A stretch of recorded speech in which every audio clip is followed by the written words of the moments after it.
ये भी चाह रहे हैं 6-7 दिन से आज झरोड़ा गांव के अंदर बिश्नोई समाज, जाट समाज के चूल्हे नहीं जल रहे हैं। लोग कह रहे हैं पहले उसके अंतिम दर्शन कर लें।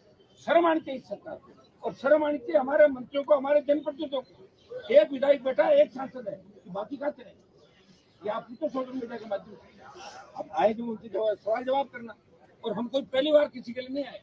जहाँ भी आवश्यकता पड़ेगी राजस्थान की किसी भी जाति को, राजस्थान में कई अन्याय अत्याचार होगा, कहीं भी नौजवान या किसान को कुचलने का काम होगा, हनुमान बेनीवाल सबसे पहले उस पीड़ित शोषित तबके के साथ सड़क से लेकर सदन तक लड़ाई लड़ेगा। भाइयों, मुझे दुख इस बात का है कि देर सवेर अंधेरे में भी परिजनों से मिल जाते इधर आके। कौन रोका था? मंत्री। कल यहाँ का गृह राज्य मंत्री एक पीड़ित से मिलने आया, यहाँ भी आ जाता। अगर हमारे पास आने डर लग रहा था तो पर्ची भेज देता, हम इनको अंदर भेज देते। अरे ये शर्म नहीं क्या सरकार को? भजन लाल जी, आपके पर्ची खुली है, आपके बुजुर्गों ने कोई अच्छा काम किया होगा। आप उस कुर्सी पे बैठे जिस कुर्सी की तरफ आप कभी देखा करते थे, और आप तो क्या काम करते थे 95, 96, 97 से? मैं तो जानता हूँ आपको नजदीक से, यहाँ पे पार्टी का अलग पास कौन सा काम था भाई। किस्मत थी उनकी, बन गए। अब बन गए तो बीजेपी में ज्यादातर लोग चाहते हैं इसको सल्टाओ, याद लगाओ, ये बीजेपी का, और ये इस बात को नहीं समझ आया। तो इनको समय रहते बात समझनी चाहिए, क्योंकि लॉ एंड ऑर्डर राजस्थान में एक बार अगर बिगड़ गया, दिल्ली में भी बात जाएगी। बदला से राजस्थान समझ नहीं रहा है। हमारे बच्चों को तो कोई नुकसान, 2-4 लाठी खा लेंगे, वैसे ये तो उससे तैयार लाठी बांटने तैयार होकर निकले। लेकिन भजन लाल जी को फिर दिल्ली में उनकी दुकानदारी बंद हो जाएगी।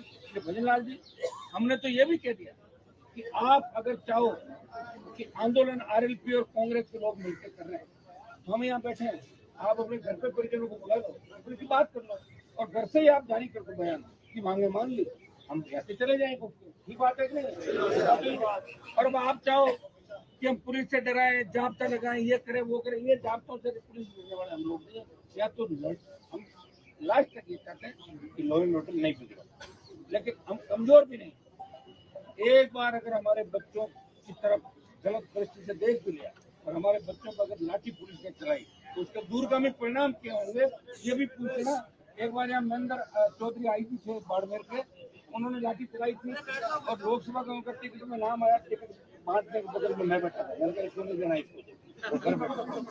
ये भी ध्यान रखना भाई, कभी हमारा चक्कर में जो चढ़ गया, याद बहुत है।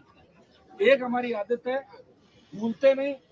कौन हमारे किसान का दुश्मन है उसको भी याद रखते हैं, और कौन हमारे दुख में साथी है, चाहे कोई सी भी जाति हो, उसको भी याद रखते हैं। ये बीमारी मेरे को नहीं भूलने वाली, और इसीलिए मैं सड़कों पर, अगर मैं भूल जाता तो 2003 में मंत्री बन जाता। वसुंधरा जी के कपड़े ड्राई क्लीन करा के कितने लोग मंत्री बने, बताओ मुझे।